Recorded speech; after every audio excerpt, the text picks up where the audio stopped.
With a scenario based learning number 5. So one of you has to read the scenario, and then I'll inshallah explain at the end. One of you will answer the given scenario.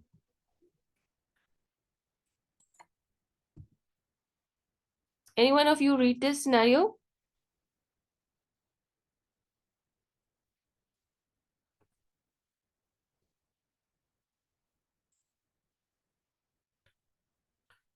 I shall read the scenario.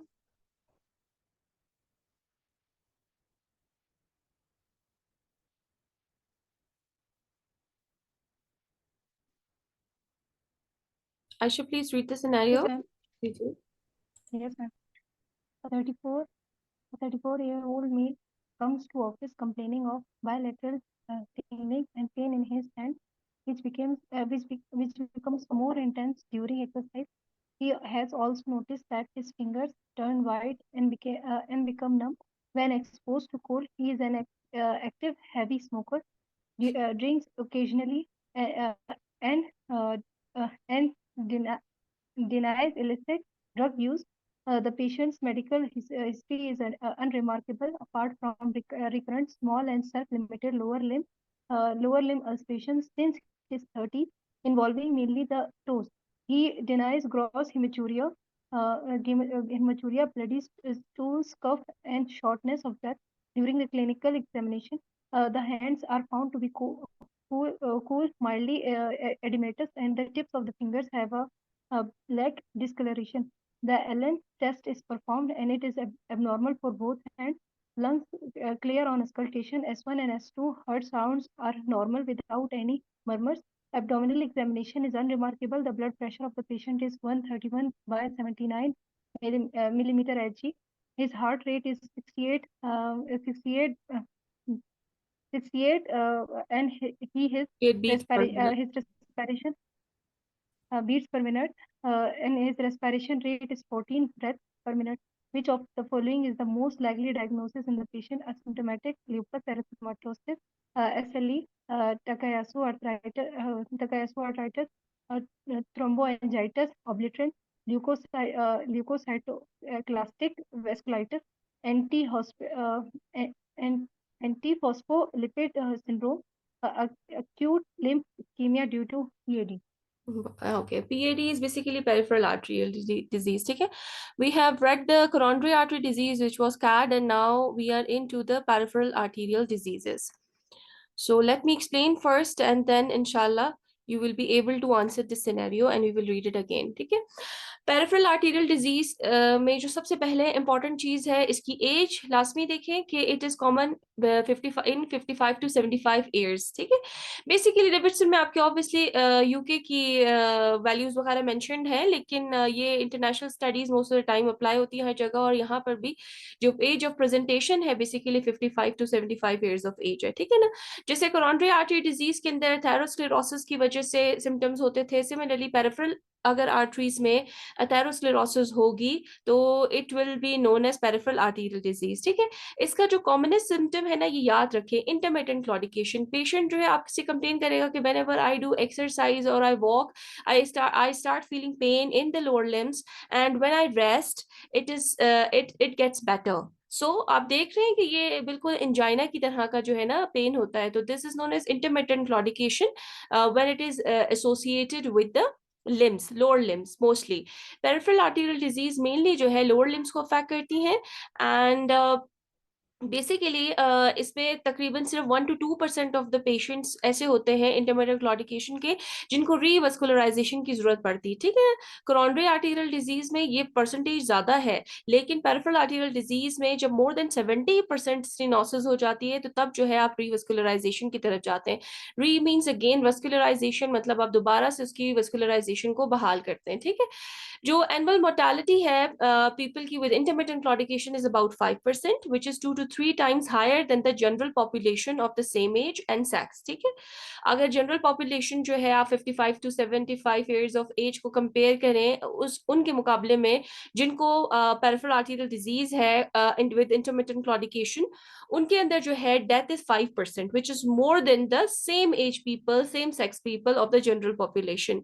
और basically बजाते खुद obvious है ये जो peripheral arterial disease है ये तो death नहीं कराएगी, लेकिन जो एथेरोस्क्लेरोसिस एसोसिएटेड है पेरिफेरल आर्टेरियल डिजीज में, तो वो एथेरोस्क्लेरोसिस अगर आपके जो है हार्ट के वस्कुलेचर में होगी तो patient can die due to MI, और अगर सेरेब्रल वस्कुलेचर में होगी तो patient can die of stroke. ठीक है, ये मेन ऑर्गन्स अगर आपके इन्वॉल्व होंगे तो it can lead to the death of the patient, reflecting the fact that intermittent claudication nearly always occur in association with wide spread atherosclerosis. ठीक है, जैसे हमने कोरोनरी आर्टरी डिजीज के अंदर पढ़ा था कि वो भी कॉमनेस्ट उसके अंदर क्या कॉज थी, एथेरोस्क्लेरोसिस थी। सिमिलरली पेरिफेरल आर्टेरियल डिजीज के अंदर भी आपके पास जो सबसे ज्यादा इंपॉर्टेंट कॉज है that is wide spread atherosclerosis. Now what is the pathogenesis? Pathogenesis is almost same as it occurs in the coronary artery disease. Risk factors are the same as in the coronary artery disease, and basically जब भी plaque rupture होगा it is responsible for most of the serious manifestation of PAD. And basically जैसे कि मैंने आपको बताया intermittent claudication refers to the angina of the limbs. ठीक है, इसमें भी आपको स्कीमिक पेन हो रहा है, तो पेशेंट को स्कीमिक पेन हो रहा है लेकिन लिम्स में हो रहा है, you term it as intermittent claudication. अगर वो हार्ट के साथ है तो you term it as coronary artery disease. ठीक है ना, तो इसमें भी जैसे प्लाक रप्चर होता है और एक stable angina it converts into unstable angina और नॉन स्टेम आई और स्टेम आई, तो सिमिलरली इसके अंदर भी जब भी प्लाक रप्चर होगा तो ज्यादा सीरियस मैनिफेस्टेशंस होंगी, and not infrequently occurs in a plaque that hitherto has been asymptomatic. मतलब वो प्लाक आपका जो कि बिल्कुल एसिम्प्टोमेटिक था थ्रू आउट, अब जो है वो सिम्प्टोमेटिक हो जाएगा, क्योंकि उसमें भी अगेन शीयरिंग इफेक्ट्स, आपका कोई भी क्रैक आया, प्लेटलेट्स एक्टिवेशन हो गई, आपका जो थ्रोम्बस है उसको जो है इन्होंने वहां पर थ्रोम्बस बनाया, साइज इंक्रीज हुआ, तो वो स्टेनोसिस जो कि पहले लेस देन 70% थी मोर देन 70% होगी, and patient presents with symptoms. Okay, again जो पेरिफेरल आर्टरी डिजीज है डायबिटीज में भी it is atheroma affecting the medium to large size arteries. ये आप देख लें जो पेरिफेरल आर्टेरियल डिजीज है वो medium to large size arteries को इन्वॉल्व करती है। ठीक है, rather than obstructive micro angiopathy. Diabetic patients के अंदर माइक्रो एंजियोपैथीज भी होती है, तो ये मैक्रोवास्कुलर कॉम्प्लिकेशन में आता है डायबिटीज की जो पेरिफेरल आर्टेरियल डिजीज है। ठीक है, nevertheless patients with diabetes and peripheral artery disease pose a number of particular problems. Now basically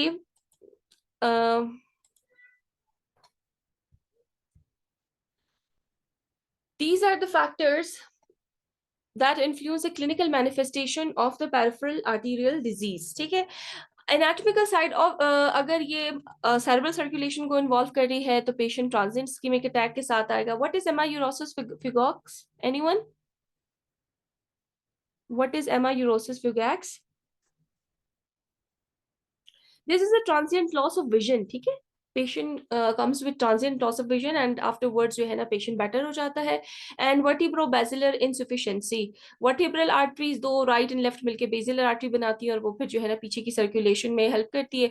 तो cerebral circulation के अंदर कहीं पर भी अगर peripheral artery disease होगी तो patient presents with the CNS symptoms। अगर renal arteries involved है तो patient present with hypertension and renal failure। अगर mesenteric arteries involved है तो ये mesenteric angina और acute intestinal ischemia के साथ आएगा। इसके ना बड़े सिनेरियोज आते हैं mesenteric ischemia के या mesenteric angina के कि patient presents with abdominal pain, और जब आप ईसीजी पेशेंट की देखते हैं तो उसमें जो है आपको कोई ओल्ड ischemic हार्ट डिजीज का क्लू मिल रहा है, तो वहां पर जो है आपने फिर पहचानना है कि they are actually referring to the mesenteric angina। ठीक है ना, अच्छा लिम्स में अगेन मैंने आपको बताया कि लेग्स के अंदर ज्यादा कॉमन होता है, may be due to gravitational effects, और patient will present with intermittent claudication. What is intermittent claudication? That patient complains that whenever he walks then there is a pain in the legs and it is relieved by taking rest.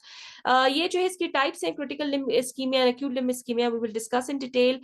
अच्छा, अगर कोई patient chronically peripheral arterial disease develop करता है तो उसके अंदर collateral supply जो है वो वक्त के साथ साथ बनना शुरू हो जाती है, और जो अगर अक्यूटली कोई पेशेंट प्रेजेंट करेगा तो उसके अंदर कोलेटरल सप्लाई नहीं होती। इसी वजह से अक्यूटली जब भी पेशेंट प्रेजेंट करेगा तो उसके अंदर ज्यादा कॉम्प्लिकेटेड मैनिफेस्टेशन होगी। अगर जो है सर्कल ऑफ विलिस, ये ब्रेन की जो आपकी सर्कुलेशन होती है जो कि एंटीरियर, मिडल और पोस्टीरियर सेरेब्रल आर्टरी से मिलकर बनती है, तो आपने देखा होगा अगर ये जो सर्कल ऑफ विलिस अगर कंप्लीट है ना, तो अगर एक कैरोटिड आर्टरी की ऑक्लूजन होती है तो ये सर्कल ऑफ विलिस फिर भी through collaterals it keeps on supplying the remaining area of the brain.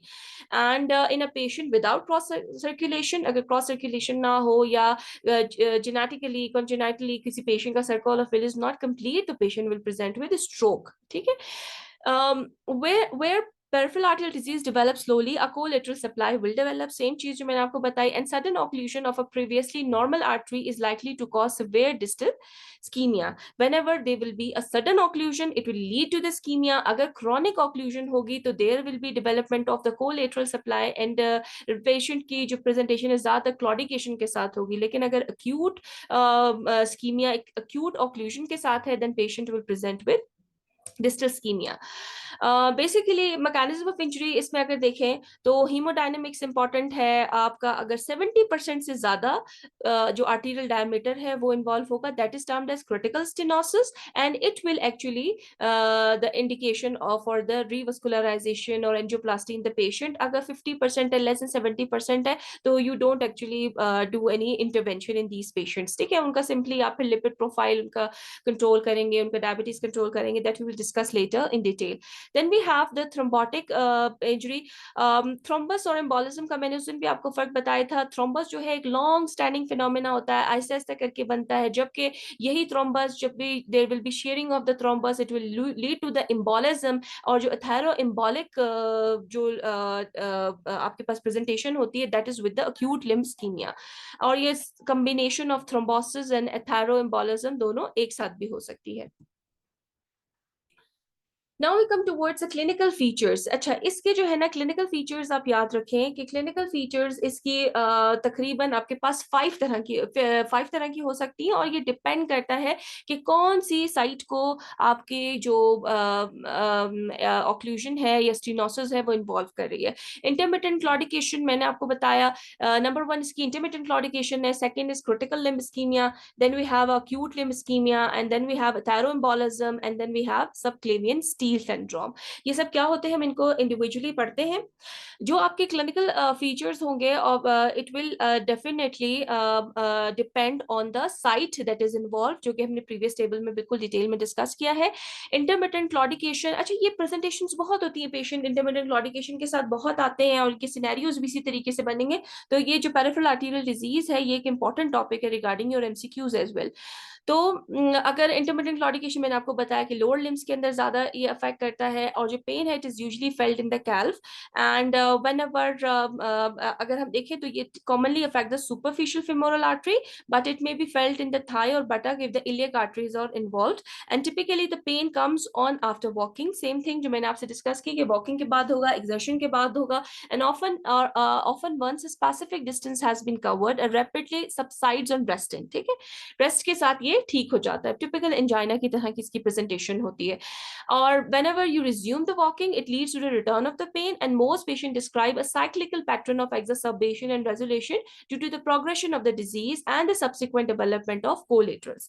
मतलब पेशेंट जो है इनिशियली प्रेजेंट करेगा with intermittent claudication, and with the passage of time the pain improves। तो वो पेन क्यों improve हो जाता है पेशेंट का? क्योंकि वो ऐसा ऐसा कोलेटरल्स डेवलप कर लेता है। कोलेटरल्स मतलब आपके को मीन्स उसके साथ ही लेटरली उसके पास दूसरी सर्कुलेशन, दूसरे कनेक्शन पॉइंट्स जो है बन जाते हैं टू द रिस्पेक्टिव टिश्यू।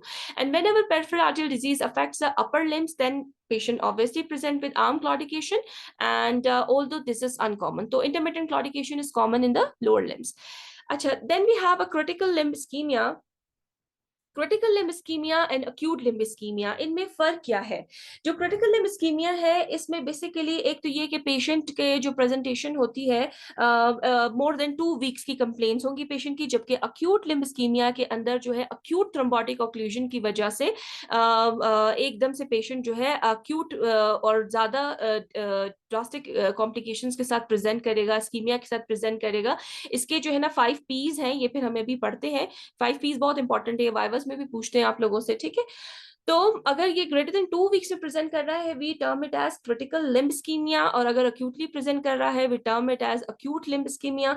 जो क्रिटिकल लिम्ब इस्कीमिया है, इसको जो है हम SCLI CLI लेबल करते हैं, और जो आपका सब क्रिटिकल लिम्ब इस्कीमिया है, इसको SCLI से लेबल करते हैं। जो इंटरमिटेंट क्लॉडिकेशन है, ये बेसिकली इन्वॉल्व करती है सिंगल सेगमेंट को, और जो आपकी SLI है, it is always due to multi level disease. और जो SLI है, high risk of losing their limb and sometimes their life is in a matter of weeks और मंथ्स विदाउट सर्जिकल बाईपास और एंडोवास्कुलर रिवस्कुलराइजेशन बाय एंजियोप्लास्टी और stenting. इन patients के अंदर क्या होता है कि अगर आपको SLI के साथ अगर कोई पेशेंट है, SCLI के साथ, या फिर जो है सिवियर लिम्ब इस्कीमिया के साथ, SLI is basically severe limb ischaemia, ठीक है ना। ये तो आपका सब क्रिटिकल है। एक क्रिटिकल लिम्ब इस्कीमिया है CLI, एक SCLI है, that is sub critical limb ischaemia, and then you have the SLI which is severe limb ischemia. So when the term is representing that it is sort of severe limb ischemia, so whenever patient comes with the severe limb ischemia, you have to proceed for the bypass surgery or endovascular revascularization by angioplasty or stenting. Similarly, जैसे coronary arteries के अंदर आप angioplasty और stenting करते हैं, तो critical limb ischemia के अंदर भी आप ये करेंगे। अक्यूट लिम्ब इस्कीमिया, मैंने आपको बताया कि अक्यूट थ्रोम्बोटिक ऑक्लूजन होगी of a pre existing stenotic arterial segment, thromboembolism and trauma that may be iatrogenic. कोई भी आपने मैनिपुलेशन की है किसी प्लाक की, थ्रोम्बोटिक प्लाक की, तो it will lead to the embolisation, और उसकी वजह से जो है patient can present acutely with the ischaemia. And इसके जो है टिपिकल प्रेजेंटेशन कैसे होती है, इसके जो है 5 बेसिकली 6 पीस हैं। पेन के साथ, पिलौर के साथ, के पेशेंट को बहुत ज्यादा पेन होगा, पेशेंट की जो पाँव हैं वो बिल्कुल आपको पीले नजर आएंगे, क्योंकि ब्लड सप्लाई कॉम्प्रोमाइज है। जब ब्लड सप्लाई नहीं होगी तो पेशेंट विल प्रेजेंट विद पिलौर। पल्सलेसनेस होगी, आप जब ऑस्कल्टेट पैल्पेट करते हैं पल्सेस, तो वहां पर जो है आपको पल्स इम्पैल्पेबल होंगी। एंड इसके अलावा इन्होंने एक पैराशिंग कोल्ड यूज किया हुआ है। It is basically unreliable as ischaemic limb takes on the ambient temperature. तो आप कोल्ड को जो है ना नहीं इसके अंदर रख सकते एज अ क्राइटेरिया या एज अ स्पेसिफिक सिम्टम और साइन, लेकिन जो बाकी pain, pallor, pulselessness, paraesthesias and paralysis, ठीक है, ये जो है these are basically the 5 Ps of acute limb ischaemia. तो जब भी पेशेंट अक्यूट लिम्ब इस्कीमिया के साथ आएगा, सिमिलरली जैसे आपके पास सिवियर लिम्ब इस्कीमिया था, इसी तरह अक्यूट लिम्ब इस्कीमिया के साथ अगर पेशेंट है, तो you have to involve the vascular surgeon, and a few hours can make the difference. क्योंकि अगर आप विद इन जो इनका विंडो पीरियड होता है उस दौरान में रीवस्कुलराइज नहीं करेंगे, तो लॉस ऑफ लिम्ब हो सकता है, and patient can develop gangrene, और ultimately it will result in sepsis and amputation of the limb. And if there are no contraindications to the anticoagulation, so you can use heparin 3000 to 5000 units. It can be administered ताकि जो propagation है आपकी thrombus की उसको ये prevent करे, ठीक है। अच्छा, नॉन स्टेम आई के अंदर आप थ्रोम्बोलाइज करते हैं? एनीवन? और there is a difference between anticoagulation and thrombolysis, ठीक है। थ्रोम्बोलिसिस में जिसमें स्ट्रेप्टोकाइनेज और टिश्यू प्लाज्मिनोजेन एक्टिवेटर्स आप यूज करते थे, थ्रोम्बस को लाइज करते थे, ठीक है। इंडिकेशन जो मैंने आपको थ्रोम्बोलिसिस की बताई थी, वो 3 जो थी, कि आपके पास ST segment elevation more than 1 mm in limb bleeds, more than 2 mm in chest leads, और इसके अलावा new onset left bundle branch block. तो ये चीज याद रखिए, नॉन स्टेम आई में हम थ्रोम्बोलिसिस नहीं करते हैं, ठीक है। Thrombolysis basically ST segment elevation के लिए होता है। तो यहाँ पर भी देखिए, हम थ्रोम्बोलिसिस नहीं कर रहे हैं, हम एंटीकोगुलेट कर रहे हैं, ताकि जो फर्दर प्रोपोगेशन को प्रिवेंट कर सके उस एथेरोस्क्लेरोटिक प्लाक की या थ्रोम्बोटिक प्लाक की। Basically acute limb ischemia due to thrombosis in situ can usually be treated medically in the first instance with intravenous heparin, ठीक है। acute limb ischemia के साथ है, आपने intravenous heparin दी पेशेंट को, एंटीप्लेटलेट्स एजेंट दिए, वैसे ही जैसे आपने acute coronary syndrome को डील करते हैं, उसी तरीके से आपने हेपरिन लगाया पेशेंट को, आपने एस्पिरिन दी, क्लोपिडोग्रिल दी, आपने स्टैटिन दिया, और इसमें भी हाई डोज स्टैटिन आप यूज करते हैं। इंट्रावेनस फ्लूइड्स आप देंगे ताकि डिहाइड्रेशन ना हो, क्योंकि डिहाइड्रेशन की वजह से फर्दर जो है थ्रोम्बोस फॉर्मेशन के चांस चांसेस बढ़ जाएंगे, and we correct the anaemia, we give oxygen to the patient, and sometimes prostaglandins क्या करते हैं? प्रोस्टाग्लैंडिन्स जो है बेसिकली वेसोडाइलेटर्स है ना, तो इसी वजह से आप प्रोस्टाग्लैंडिन्स भी एक्यूट लिम्ब इस्कीमिया के अंदर यूज कर सकते हैं. Then you have the atheroembolism. It may be the presenting feature of peripheral arterial disease affecting the subclavian arteries, and the presentation is with blue fingers, which are due to small emboli lodging in the digital arteries. आपके जो subclavian artery है इसके अंदर एक atherosclerotic plaque बना हुआ है, छोटे छोटे एम्बोलाई इधर से जाके आगे डिजिटल आर्टरीज को ब्लॉक करती रहती हैं, और पेशेंट की कंप्लेन होगी विद पेलनेस ऑफ द या with bluish discolouration of the fingers, and this can be confused with the Raynaud's phenomena, so but it is pathophysiologically it is different from the Raynaud's phenomena. And इसके अंदर आप देखें आप किस तरीके से history पे डिफरेंशिएट करेंगे इसको फ्रॉम द रेनॉल्ड्स फिनोमेना, कि टिपिकली जो एथेरोएम्बोलिज्म है वो यूनिलेटरल होती है, और जो प्राइमरी रेनॉल्ड्स होता है दैट इज बायलेटरल. ठीक है, एक्सेप्शन है ये, फिर मैं आपको जब भी रेनॉल्ड्स पढ़ाती हूँ उसमें मैं आपको बताती हूँ. अच्छा, एक बड़ी इंपॉर्टेंट टर्म है that is subclavian steel. What is subclavian steel syndrome? इसमें अगेन सबक्लेवियन है तो it affects upper limb, subclavian arterial supply करती है अपर लिम्ब्स को, एंड पेशेंट क्या होगा कि subclavian is actually stealing the blood supply to the brain. तो इसी वजह से patient presents with dizziness, cortical blindness and or collapse, which occurs when the arm is used and is thought to be caused by diversion or steal of the blood from the brain to the limbs through the vertebral artery. ठीक है, तो इसी वजह से जो है patient can present with stroke or cortical blindness or dizziness, and patient can present with collapse. ये जो है progressive night pain and the development of tissue loss के बारे में है कि pain develops typically in the forefoot about an hour after patient goes to the bed, because beneficial effects of gravity on the perfusion are lost. जब patient खड़ा हुआ होगा तो ग्रेविटी की वजह से ही थोड़ी बहुत परफ्यूजन जो है उसकी मेंटेन रहेगी, तो पेशेंट जब भी रात को सोएगा तो पेशेंट को ज्यादा कंप्लेन होगी पेन की. एंड इसके अलावा स्लीप के दौरान आउटपुट भी कम हो जाता है, ब्लड प्रेशर भी कम हो जाता है, तो ओवरऑल स्कीमिया बढ़ जाता है. इस वजह से patient presents with severe pain which actually awakens the patient from sleep. तो हम जो है स्लीप के मार्क्स कभी भी हम अगर पेन का पेशेंट से पूछते हैं तो वी आस्क के अगर आपको बोला जाए कि आप 10 में से इसको कितने मार्क्स देंगे, तो depending on the severity patient will give the marks, and this pain is very severe कि वो बिल्कुल 10 out of 10. Any pain that is awakening the patient from the sleep is a severe pain. So pain is relieved. किस तरह से वो pain relieve होगा? That patient gets up and patient hangs the limbs outside the bed. Then again gravitational force की वजह से उसकी थोड़ी बहुत ब्लड सप्लाई जो है बहाल होती है, और इस तरह के पेशेंट्स क्या करेंगे कि वो फिर अवॉइड करते हैं बेड में जाना, and they prefer sleeping on the chairs, क्योंकि उसमें उनकी जो लिम्स होते हैं दे कीप ऑन हैंगिंग, और there is actually then less ischaemic pain to the patient. लेकिन इसका नुकसान है. इसका नुकसान क्या है कि it will lead to the dependent oedema, और जो इंटरस्टिशियल टिश्यू में प्रेशर इंक्रीज होगा तो आर्टीरियल परफ्यूजन और कंप्रोमाइज हो जाएगी, और similarly it is a vicious circle of increasing pain and sleep loss to the patient.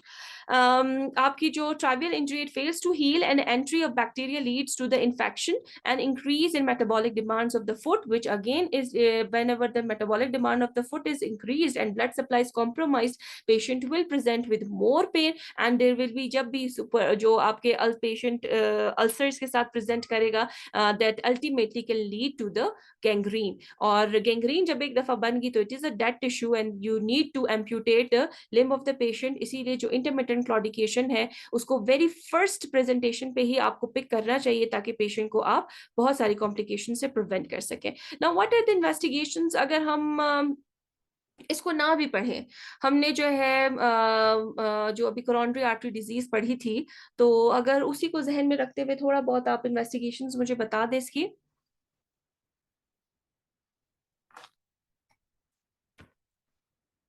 इसके अंदर भी जो है एक तो ये है कि आपको इसमें जो है एंकल ब्रेकियल प्रेशर इंडेक्स आप पेशेंट का लेते हैं.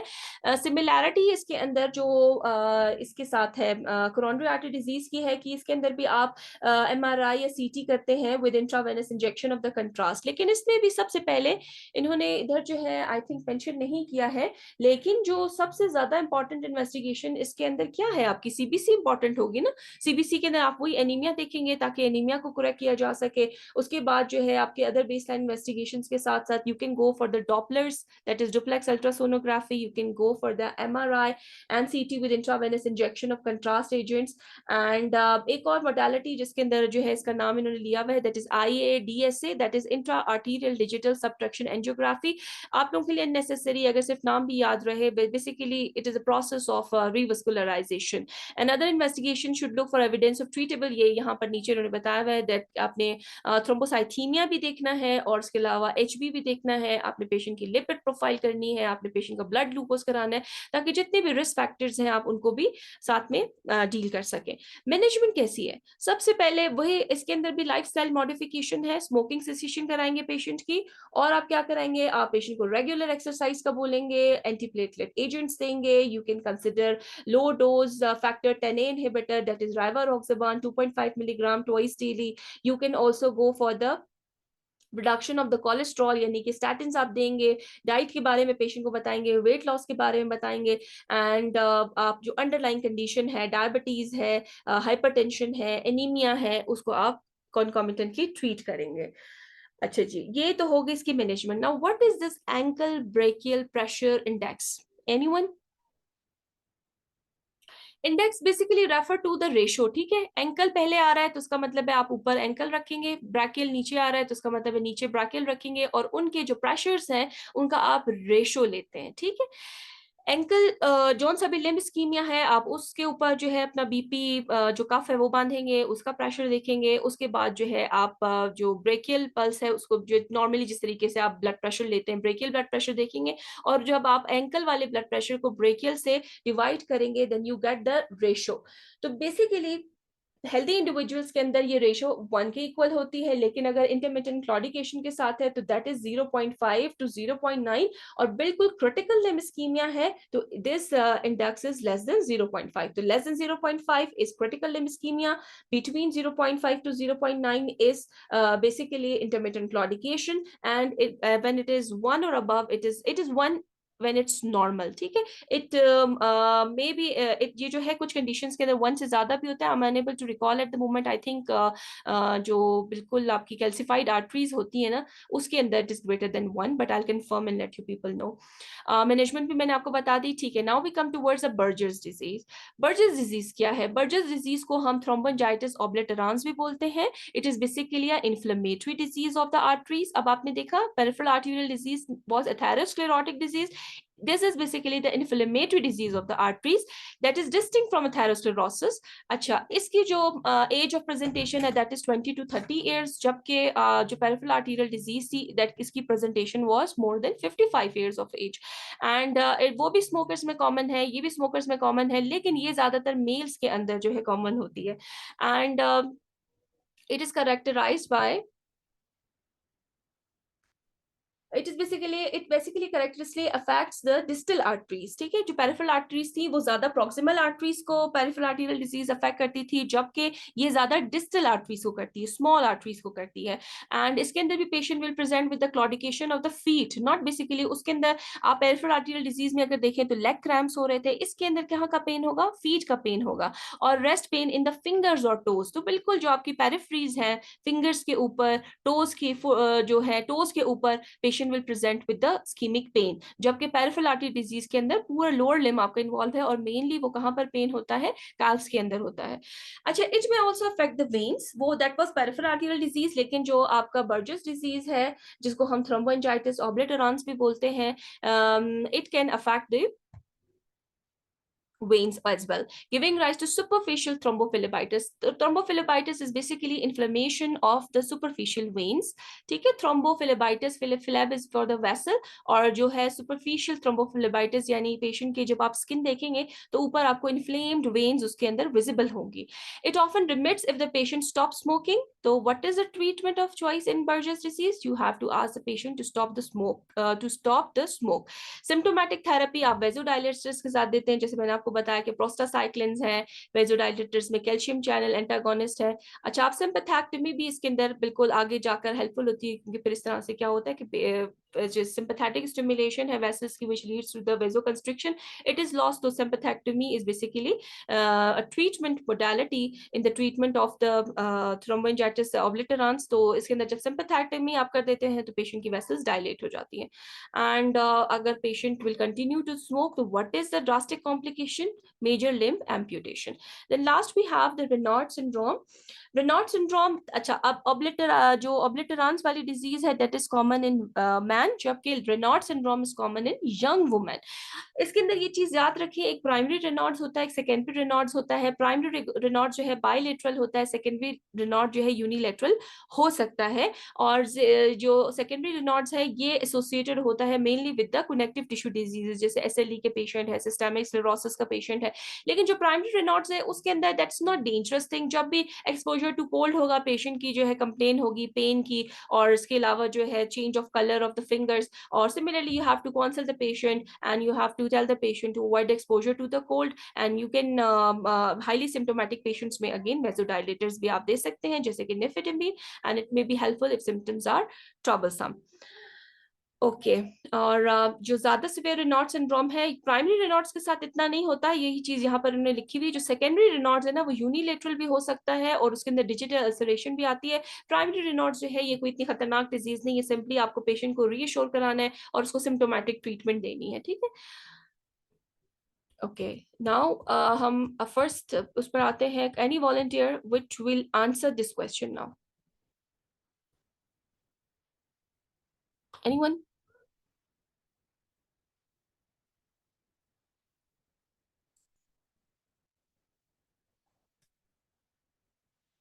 Anyone who will answer this question? मेरे ख्याल में इजी है। पेरिफेरल आर्टीरियल डिजीज हमने पढ़ा, हमने बर्जर्स पढ़ा, और हमने जो है थ्रोम्बोएंजाइटिस ऑब्लिटरांस पढ़ा। अब अगर आप देखें, एज देखें पेशेंट की,